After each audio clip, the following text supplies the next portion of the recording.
Way back in October of 2020, I started a series of movie reviews where I would watch and talk about each MCU film individually leading up to the release of Black Widow in 2021. I didn't get to finish this series of reviews due to personal circumstances and had to end at 2012's The Avengers. And flash forward to now, we are already through Marvel's Phase 4, and I have already done movie reviews on all of them, but I still haven't been able to finish my reviews on every single other film that came after Phase 1 up to Phase 4. So that's what I'm going to do now. With Guardians of the Galaxy Volume 3 coming out in May, starting now, I hope to watch and review every single MCU film through 2 to 3, and hopefully get through all of them before Guardians 3 comes out. So, in this review, I'm going to be reviewing Iron Man 3. Iron Man 3 is a rare case in the MCU where it has very little to do with the rest of the franchise. It does pay homage to the Iron Man movies that came before it and to 2012's The Avengers, which kind of add to Tony's internal struggles. But in terms of the actual events, a lot of what happens in Iron Man 3 is exclusive to Iron Man 3, and the events of Iron Man 3, while they do affect Tony as a character moving forward, the actual events really don't have much weight, and yet this is still one of my favorite MCU films. So, why is that? In my opinion, Iron Man 3 is the best character study that we have in the MCU. Whereas all of the origin stories are very focused on their own central characters, I think that the problem with the origin story is that it has to be an origin story. And while there is a lot of room to develop the characters, because you have to find out who the character is and how they get to where they are as the superhero or whatever, I think that something that the origin stories lack is there's too much world building that has to go on in the origin section.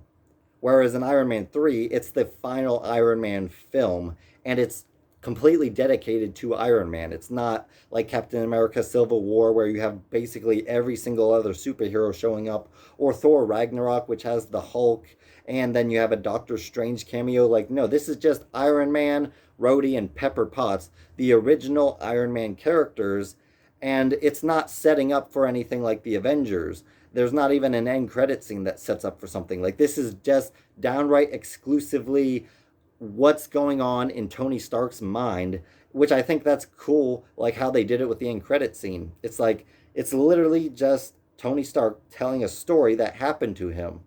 It's so authentic, and it connects to the Avengers, whereas the events in the Avengers cause Tony to have anxiety and stuff like that. It all adds to him growing as a character. And I just love how this movie strips Tony Stark down to where he's not even Tony Stark with the Iron Man suit. He's just Tony Stark. It plays on his flaws, his character flaws, and helps him to grow and mature through that. And I just love with the action just highlights why Tony Stark is special. Even without the Iron Man suit, he shows that he's intelligent, he's smart, it's clever. He finds ways with the technology around him and his surroundings to fight off his foes and opponents, even when he has no Iron Man suit. So that middle section of the film, I just think is excellent. We get to see Tony Stark interact with real people, just ordinary people, the little kid and then the news guy in the van. We just see Tony Stark being Tony Stark with ordinary people. Tony Stark doesn't feel like he's above them. He treats them just like he would anybody else, with a little bit of sass and Tony Stark level sarcasm, but it's just fun to see. And then just throughout the whole movie, it's Tony Stark realizing how selfish he is and how some of his reckless choices put people in danger, like Pepper Potts. And it's just an amazing character study. It's not focused about oh, what are the repercussions going to be for the rest of the franchise? What's the next Infinity Stone that we can introduce? No, it's none of that. This is literally just Iron Man's big finale. And that third act is literally like the perfect finale for an Iron Man film. And I'm spoiling it because if you haven't seen it after 10 years, yeah, it's been that long, then there's no reason why I shouldn't be spoiling this. You should know already, or you should have already watched the movie before watching this review. But yeah, that finale, Tony Stark brings in hundreds, well, maybe not hundreds, but like a bunch of different Iron Man suits that just come and help him fight his battle. And then in the end, he gives them all up. He sends them off exploding into fireworks as a gift for Pepper Potts to show her that he is above his work. He is above the Iron Man, that's not who he is, that he can sacrifice that for her. And all of this is building Tony Stark as a character. While it's not setting up events for the rest of the MCU, it's showing character flaws and character development and growth and inner struggles that we see show up in Age of Ultron, in Infinity War, in Avengers Endgame.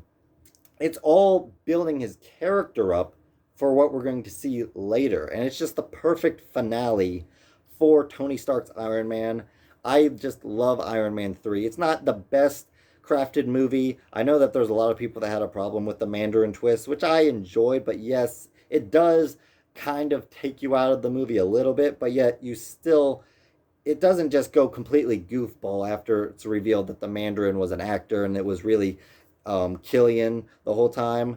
Like, the movie still takes itself seriously, and it's one of those Marvel films, like pretty much every Marvel film was, for like, I'd say until later in phase 3, where the jokes are organic and clever and actually funny because they build on what's happening in the movie.